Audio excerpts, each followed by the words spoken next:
मैं हूं राजीव पाठक। इस वक्त हमारे साथ हरियाणा के कृषि एवं एनिमल हस्बेंड्री मिनिस्टर हमारे साथ हैं, श्री जेपी दलाल जी। सर, आपका बहुत बहुत स्वागत है, आपने समय दिया। धन्यवाद। मंत्री जी, हम पहले भी आपसे कई बार बातचीत कर चुके हैं और हमेशा आपने किसानों की आय बढ़ाने को लेकर बातचीत की, आपने कृषि में नई चीज़ें इंट्रोड्यूस करने को लेकर बातचीत की। अब हाल ही में आप 10 दिन की विदेश यात्रा से लौटे हैं, जिसमें आप ब्राज़ील और कनाडा गए थे।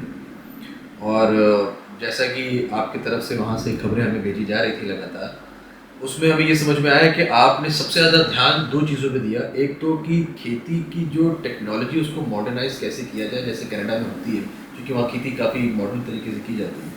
और दूसरा, जो हमारे देश की गाय की प्रजाति है उसको सुधारने को लेकर। तो सबसे पहले आप ये बताइए कि कितना आपको डिफरेंट लगा हमारे हिंदुस्तान के किसान की अप्रोच और ब्राज़ील और कनाडा के किसान की अप्रोच। राजीव भाई, वो ब्राज़ील और कनाडा हमारे से बिल्कुल ही डिफरेंट है। हमारा किसान छोटा है, उसके पास ज़मीन छोटी है, उसके पास व्यवस्थाओं की कमी है।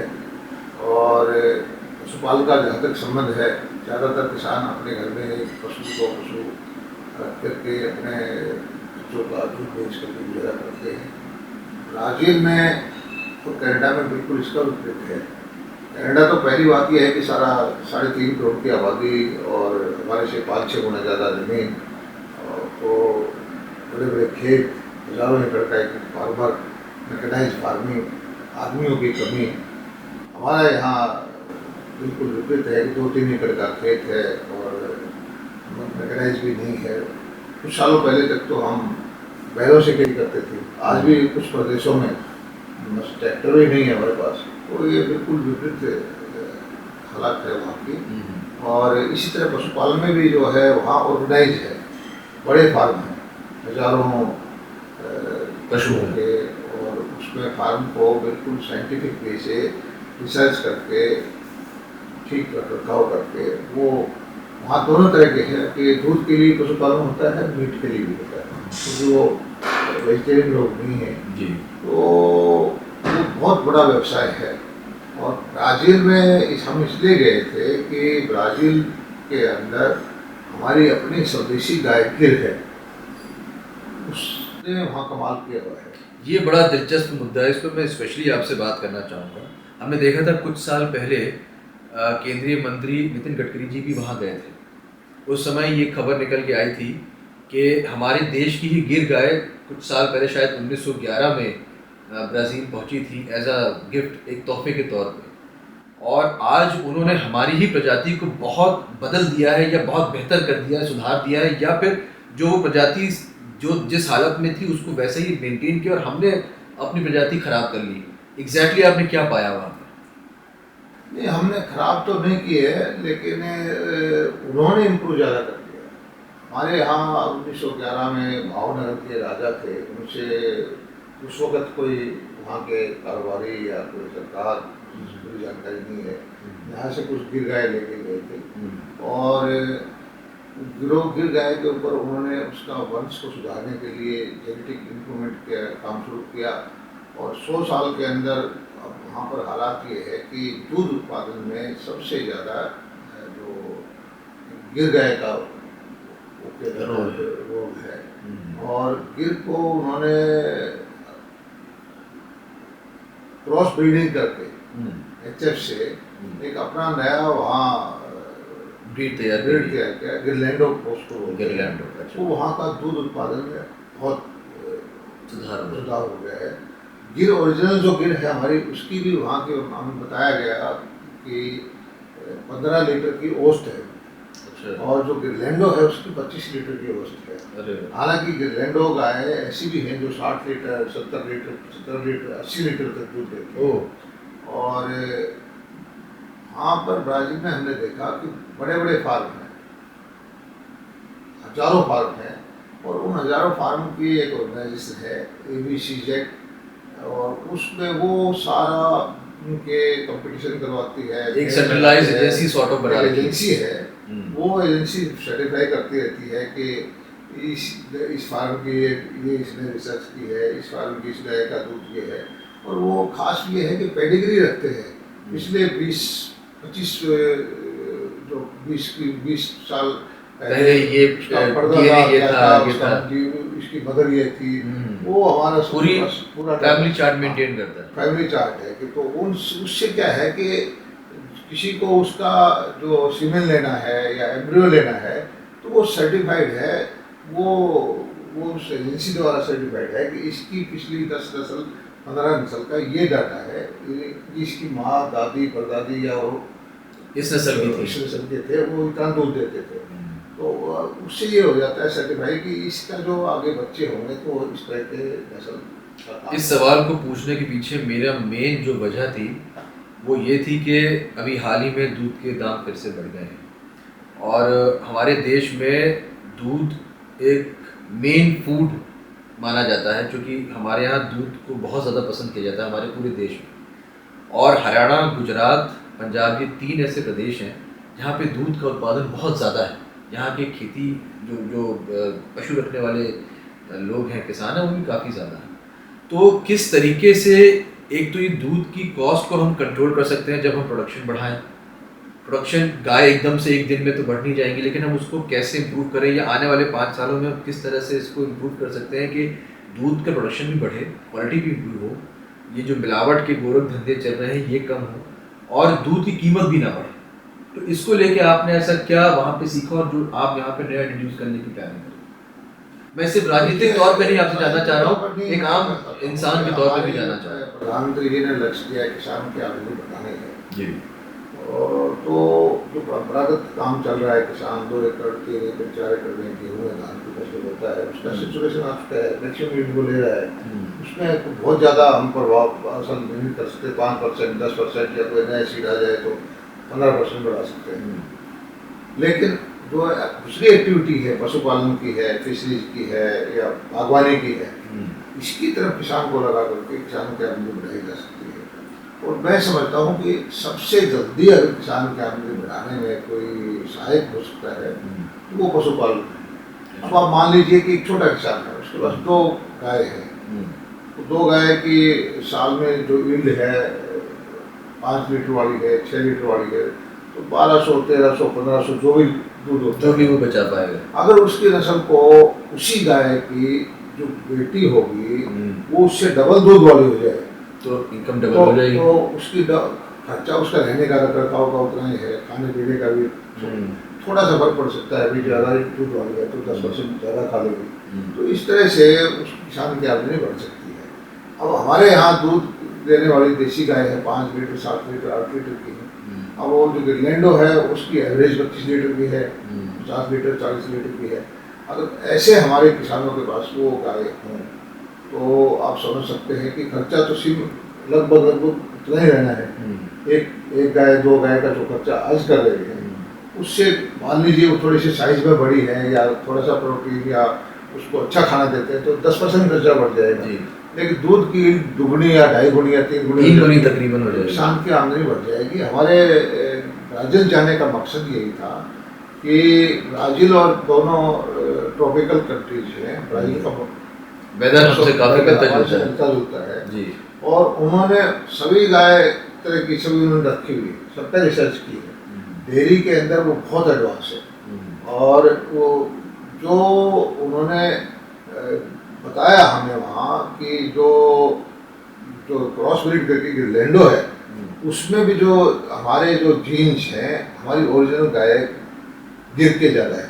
बाकी उन्होंने जहाँ यहाँ क्रॉस कराए तो एचएफ गाय है वो डोमिनेट करती है, उसके वो चले जाते हैं जीन चले जाते हैं। और गिर से जो करवाया है तो गिर तो है ही ओरिजिनल हमारी, जो उन्होंने गिरलैंडो बनाई है वो 99% गिर है। अच्छा 99% ये कमाल की बात है, 1% से इतना फर्क हो गया। वो दोनों क्रॉस करवाई और दूध उसका है एवरेज का 25 लीटर। और इस तरह की चीज गाय अगर हमारे यहाँ आ जाए तो हमारा सुधार हो सकता है। वो बहुत सारी प्राइवेट ऐसे एंटरप्रेन्योर थे जो इच्छुक थे कि अपने यहाँ वो अपना सीमन बेचे हैं या एम्ब्रियो बेचे हैं जिससे कि तुरंत हमारे यहाँ एकदम जेनेटिक इम्प्रूवमेंट हो जाए। लेकिन हमने कहा वहाँ की जो अलग अलग थी, एम्ब्रापा एक ऐसी संस्था है जिस तरह हमारा ICAR है, वो सरकारी संस्था है। अच्छा, उसके अंदर भी वही पशुपालन विभाग भी उसी में आता है। अच्छा, तो उससे हमने कहा कि भाई आप ऐसा करिए कि जितने आपके यहाँ हज़ारों ये बड़े बड़े फार्म, बड़े बड़े रिसर्च सेंटर हैं, आप एक ऐसा रिसर्च सेंटर हमारे यहाँ हरियाणा में खोल स्थापित कर दें। अच्छा, ये तो हो गई सिर्फ आपके मंत्रालय और आपकी विदेश यात्रा की बातचीत। अब फिलहाल के कुछ मुद्दों पे आते हैं। MSP के ऊपर जो कमेटी बनी है उसको लेके कुछ विपक्षी दल आरोप लगा रहे हैं कि उसमें पंजाब के लोगों को इंक्लूड नहीं किया गया है। MSP पे लेके जो वादे किए गए थे किसान आंदोलन के वक्त, जब वो वापस लिया किसानों ने, वो वादे पूरे नहीं किए गए हैं, उनके साथ छल किया गया। ऐसा कुछ आपके विपक्षी दल जो है, आम आदमी पार्टी, उसमें सबसे मुखर होकर बात कर रही है, ऐसा आरोप लग रहा है। इस पर आप क्या कहना चाहेंगे? मैं ये समझता हूँ कि जितना किसान की तरफ ध्यान वर्तमान सरकार में आदरणीय नरेंद्र मोदी जी ने दिया है, इतना पहले कभी नहीं किया, और उनकी भरसक कोशिश ये रहती है कि किसान की आमदनी बढ़ाई जाए। और पीछे किसानों का प्रदर्शन हुआ, आंदोलन हुआ, उसमें जो 3 कानून बनाए थे वो वापिस हुए, और उस वक्त ये कहा गया था कि हम जो MSP का मुद्दा है उसका कमेटी बनाएंगे। और जो हमारे किसान धरने वाले थे वो बीच में चुनाव में व्यस्त हो गए, उन्होंने अपनी पार्टी बना ली और जगह जगह चुनाव लड़े। लेकिन उन्होंने नाम देने थे, कमेटी के अंदर 3 नाम उनके आने थे, उसकी इंतजार करते रहे। लेकिन अब हमारे प्रधानमंत्री हरियाणा, हमारी कृषि मंत्री भारत सरकार के और केंद्र सरकार ने फैसला कर दिया है कि जो बड़ी व्यापक कमेटी MSP पे विचार करने के लिए बनाई, जिसमें हमारे पूर्व जो संजय अग्रवाल जी हैं, एग्रीकल्चर के सेक्रेटरी थे, और बहुत सारे यूनिवर्सिटी के वाइस चांसलर हैं, कृषि के विशेषज्ञ हैं, और बहुत सारे किसानों से जुड़ी संस्थाओं के 7-8 प्रतिनिधि वो भी हैं, भंडारण के और IFFCO के, खाद के, तरह तरह के लोग, जो किसान से संबंधित बहुत सारे लोग जुड़े हुए हैं, एक्सपर्ट्स। और मुझे उम्मीद है कि ये जो आंदोलनकारी किसान हैं ये भी 3 नाम दे देंगे। और इससे मकसद ये है कि किसान के लिए क्या करना है, व्यापक अध्ययन करके कोई फैसला ऐसा हो पार्लियामेंट के द्वारा, किसान फैसला हो, तो इस दिशा में काम किया है। मैं प्रधानमंत्री जी का, केंद्र सरकार का धन्यवाद अदा करता हूँ कि वो उन्होंने जो भी कोई वायदा किया है वो निभाया है। और इससे एक चीज़ और की है उन्होंने कि MSP के साथ साथ इस कमेटी को मैंडेट किया है कि प्राकृतिक कृषि को भी इसमें इंक्लूड किया जाए। ऑर्गेनिक प्राकृतिक कृषि, जो 0 बजट खेती भी पालेकर जी की विधि होती थी, कदम से भी पालेकर जी थी थे, उससे भी ये है कि अगर किसान की लागत ही कम हो जाएगी तो प्रॉफिट मार्जिन बढ़ जाएगा। अच्छा, अभी हाल ही में पंजाब के कृषि मंत्री हैं श्री कुलदीप सिंह धालीवाल साहब, उन्होंने बेंगलोर में अभी कुछ दिन पहले एक सभी देश के किसानों की एक बैठक हुई थी और उसकी अध्यक्षता की थी केंद्रीय मंत्री नरेंद्र तोमर जी ने।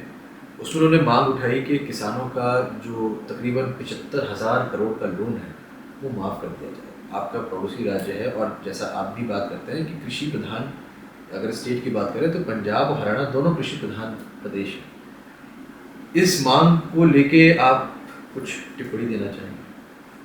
मैं धालीवाल साहब से मेरा परिचय है, आपने मिले हैं आपस में, वो एक अच्छे व्यक्ति हैं, और राजनीति करने का जो तरीका है आम आदमी पार्टी का, सब कुछ फ्री बांट दिया जाए, और हम रोकते नहीं हैं, आप बांट दीजिए फ्री, लेकिन आपके पास रिसोर्सेज होंगे तो ही तो आप बांटेंगे। आप पंजाब में आपने झूठा वायदा किया कि हम कर्जे माफ़ कर देंगे, आप वो नहीं कर रहे। आपने कहा कि जितनी महिलाएं हैं 1-1 हज़ार रुपये महीने का दे देंगे, आप वो नहीं कर रहे। आपने इतने वायदे किए हैं जो आप पूरा नहीं कर रहे। और ये तो कोई भी कह सकता है कि मैं सब कुछ फ्री दूंगा, हर एक आदमी को 1-1 करोड़ रुपये दूंगा और मैं कमा केंद्र सरकार के आपको दे दूँ, केंद्र के पास भी लिमिटेड रिसोर्सेज हैं, उसको भी कहीं सेना के लिए, कहीं इंफ्रास्ट्रक्चर के लिए, कहीं नहरों के लिए, कहीं रेलवे के लिए, कहीं एयरपोर्ट के लिए सब चीज़ें देखनी होती हैं। और प्रदेश का अपना वो है, बजट है, प्रदेश का जीएसटी है। आज आप देखिए कि हरियाणा सबसे पंजाब का बैकवर्ड पार्ट होता था। अब जब हम अलग हुए थे तो लोग ये कहते थे, हरियाणा पंजाब के लोग भी मजाक उड़ाते थे कि हम अपनी सैलरी भी नहीं दे पाएंगे, कोलैप्स हो जाएगा। और आज खुशी की बात यह है कि हमारे लोगों की मेहनत की वजह से आज हम पंजाब से बजट में भी ज़्यादा हैं, जीडीपी में ज़्यादा हैं, जीएसटी कलेक्शन में ज़्यादा हैं, किसान हित के फैसले लेने में ज़्यादा हैं। और हम जो किसान को या किसी भी वर्ग को इस चीज़ में माफ़ी के चक्कर में डालने की बजाय उसको कहते हैं कि आप अपने पाँव पे खड़े हो जाए, सक्षम बन जाए, कमा के करो। माफ़ी का आपका कहाँ से, कौन से खाने से पैसा आएगा जो माफ़ी को चला जाएगा? ऐसा पैसा 5 लाख बड़ा आसान है, कोई इससे आसान तो राजनीति है नहीं कि मैं सब कुछ खरीद दूँगा आपको। लेकिन आप दोगे कहाँ से और कहाँ देते? झूठ बोल के राजनीति करना जो है आम आदमी पार्टी की फितरत है। और आज से नहीं, अन्ना के आंदोलन से इन्हीं लोगों ने, मैं नाम नहीं, ये कहा था कि हम राजनीति में कभी नहीं आएंगे। उन्होंने राजनीतिक पार्टी बनाई। इन लोगों ने ये कहा था कि हम इसको जेल में डालेंगे, कांग्रेस की जो मुख्यमंत्री होती थी, भ्रष्टाचार है वो है, कोई जेल में नहीं डाले। इन लोगों ने ये कहा, एलिगेशन लगाए बहुत सारे नेताओं के ऊपर, इसने ये भ्रष्टाचार, इसने बेईमानी की, कोर्ट में जाके माफ़ी मांगी। इन लोगों का जनता देख रही है। अब ये सही है कि कहीं न कहीं पंजाब में किसी वजह से वहाँ के लोकल हालात से उनको मौका मिल गया है, लेकिन इतने थोड़े समय के अंदर जो इनकी खुद की सीट जो लोकसभा में हार गए, तो इनको तो समझ लेना चाहिए कि जो आप लोगों ने झूठ बोल के वोट लिए हैं, जनता प्रायश्चित करना चाहती है, आपको दोबारा मौका नहीं देगी। अच्छा, आखिरी सवाल, सिद्धू मूसेवाला साहब का एक उनका आखिरी गाना था जो कि SYL के नहर के मुद्दे के ऊपर था, जिसको कि उनके मरणोपरांत, उनके देहांत के बाद रिलीज़ किया गया, और चूँकि उसमें कुछ ऐसी बातें थी तो उसको बैन कर दिया गया भारत सरकार की तरफ से, वो गाना बैन कर दिया गया। मगर अब शिरोमणि अकाली दल के जो मुखिया हैं सुखबीर बादल जी, उन्होंने मांग करी, सार्वजनिक रूप से मांग करी, भारत सरकार से मांग करी कि उस गाने को बैन न किया जाए, वो गलत है। पानी का मुद्दा हरियाणा और पंजाब के बीच में SYL का मुद्दा बहुत वक्त से चल रहा है, और उस गाने के बोलों में कुछ ऐसा कहा गया है कि पानी तो छोड़, हम तुम्हें एक बूंद नहीं देंगे। तो ये एक मुद्दा जो कि कोर्ट से डिसाइडेड है, उसको एक कंट्रोवर्शियल रंग दिया गया पहले तो, फिर उसके बाद वहाँ के जो सियासतदान हैं वो उसको और एग्रीवेट करने की कोशिश, यानी कि उसको और बढ़ाने की कोशिश कर रहे हैं। क्योंकि आप कृषि मंत्री हैं और आपको अपने किसानों के लिए पानी चाहिए, इस पर आप क्या कहना चाहें?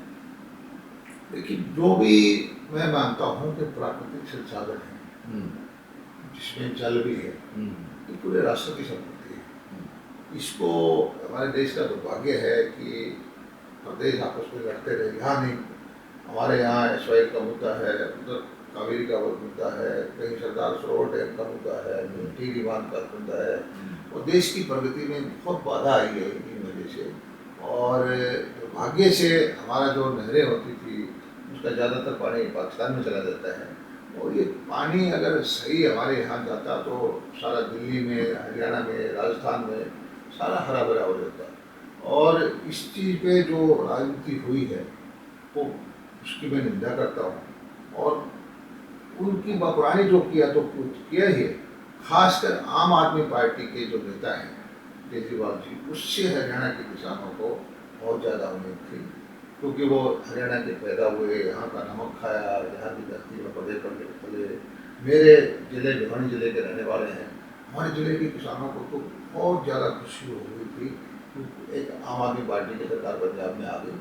सबसे पहला काम वो ये करेंगे कि नहर का निर्माण शुरू करवा देंगे, हमारी जो प्यासी धरती है, निचली धरती है, उसको काम लेना शुरू हो जाएगा। लेकिन दुर्भाग्य से जब भी आया है उनकी पार्टी के नेता अब ये वही ध्यान देते हैं कि एक बूंद पानी नहीं देंगे, हमारे पास कोई पानी नहीं है। और हरियाणा में जो राजनीति कर रहे नेता कहते हैं कि हमारी सरकार बना दो, फिर हम आपकी नहर का निर्माण करेंगे। वही झूठ बोलने की जो पूरी पार्टी है, झूठ बोलना चाहते हैं। ये तो हो गया मैं कहता हूं, पॉलिटिकल। हरियाणा के किसान जी। बहुत पानी के लिए बहुत ही ज़रूरत है इनको, हमारी प्यासी धरती है, हमारा हक है। SYL पे सुप्रीम कोर्ट का फैसला हो चुका है और ये प्राकृतिक संपदा जो है देश की संपदा है, एक प्रदेश की नहीं है।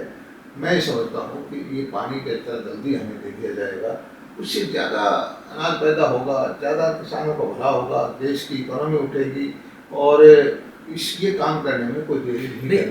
ये तो आपने बात करी पंजाब सरकार की, लेकिन उस पे एक गाना बनाना, जब सरकार को समझ में आया कि इससे जो भावनाएं हैं वो हिट हो सकती हैं, जो माहौल है वो ख़राब हो सकता है, तो उस गाने को सरकार ने बैन करने का फैसला किया। और अब उस पे अकाली दल के इस तरह से मांग उठाना। बहुत सारे लोग जो हैं, छोटी हम्म। छोटी जो पार्टी है हम्म। जिसमें आम आदमी पार्टी भी है, ये अपने तात्कालिक लाभ के लिए इस तरह के लोगों को नहीं, लड़ाना। अकाली दल तो आपके पुराने सहयोगी हैं। वो कोई भी सहयोगी आज तो नहीं है। हम्म। और मैं कहता हूँ जिस तरह भी है ये सत्ता हासिल करना चाहते हैं, किसी तरह इनको मिल जाए, आपस में प्रदेश लड़े, आपस में जातियाँ लड़े, कोई ऐसे विषय पैदा कर दे, लेकिन ये इस तरह की राजनीति आगे लंबे और तक नहीं चलेगी। अब हमारा आज 21वीं सदी के बच्चे हैं, पढ़े लिखे हैं, यूट्यूब सोशल मीडिया से जुड़े हुए हैं, ग्लोबल सारा एक्सपोजर हो रहा है, जो ये कर रहे हैं, अकाली दल का हल क्या हुआ?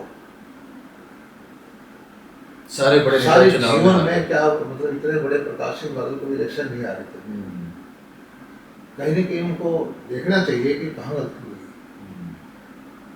तो ये जो ये आजकल ये समझते हैं कि ऐसे लोगों को मूर्ख बना के वोट दे देंगे, इन लोगों को आज भारत की जनता, भारत का वोटर बहुत समझदार हो चुका है और आज सबको भरोसा है कि देश का मान सम्मान बढ़ाया जा रहा है, देश के लिए कोई काम कर रहे हैं और जो राष्ट्रवाद की नीति पे चल रहे हैं वो हमारे प्रधानमंत्री नरेंद्र मोदी जी हैं। दुनिया के अंदर जाइए, करोड़ों करोड़ों भारतीय हैं, छाती तान के कहते हैं कि हमें अब मज़ा आता है कि ये कहते हुए कि हमारा तिरंगा झंडा है, हम भारतवासी हैं। जिस तरह से आज हमारा अंतर्राष्ट्रीय स्तर पर महत्व बढ़ रहा है, जिस तरह से हमारे प्रधानमंत्री का स्वागत होता है, जिस तरह से हमारे भारतवासी के लड़के थे ग्रेट और रसिया का तिरंगे के पीछे लड़ाई बंद करके 20,000 से ज़्यादा बच्चे निकले हैं, क्या कभी पहले ऐसे हुआ था? हमारा एक अभिनंदन पायलट पकड़ा गया था, 48 घंटे के अंदर वापस चल के आया। क्या ये हमारे सामर्थ्य को नहीं देखा था? आज देश बदल गया है और दुनिया इसको मान रही है, लेकिन जो पार्टियां समझती हैं कि इसी तरह से तुष्टीकरण करके जातिवाद पे, क्षेत्रवाद पे, इलाकावाद पे या झूठे वायदे करके कि हम फ्री ये दे देंगे वो दे देंगे, एक बार तो हो सकता है कि उनको कुछ मिल जाए, लेकिन इन पार्टियों का मैं नहीं मानता कि कोई लंबा भविष्य है। तो ये थे हमारे साथ हरियाणा के कृषि मंत्री और एनिमल हस्बेंड्री पशुपालन मंत्री श्री JP दलाल जी। इन्होंने कई मुद्दों पे बातचीत की। इन्होंने बताया कि किस तरीके से ये मोदी जी का सपना यानी कि किसानों की आय को दुगना करने के लिए विदेश तक गए, वहाँ से मॉडर्न तरीके खेती के सीख के आए हैं, पशुपालन को लेके दूध की जो पैदावार है उसको बढ़ा सकें उसको सीख के आए हैं और अब यहाँ पे उनको बुला रहे हैं जैसे वो यहाँ रिसर्च सेंटर इस्टेब्लिश करें। इन्होंने हमारे MSP पे सवाल पे भी जवाब दिया कि किस तरह से वो कमेटी जो बनाई गई उसमें ऐसे लोग हैं जो वाकई किसानों के जुड़े हुए मुद्दों के बारे में नॉलेज रखते हैं और उसको सुधार सकते हैं। इन्होंने SYL के मुद्दे पे भी जब हमने पहले इनसे बातचीत की थी तब भी इन्होंने खुल के बात की थी और अभी भी इनका कहना है कि अकाली दल जो कि इनके पुराने सहयोगी थे या आम आदमी पार्टी जो राजनीति कर रहे हैं वो तुष्टीकरण की है और इस तरह की राजनीति आज फेल हो चुकी है। फिलहाल के लिए इतना ही। राजीव पाठक।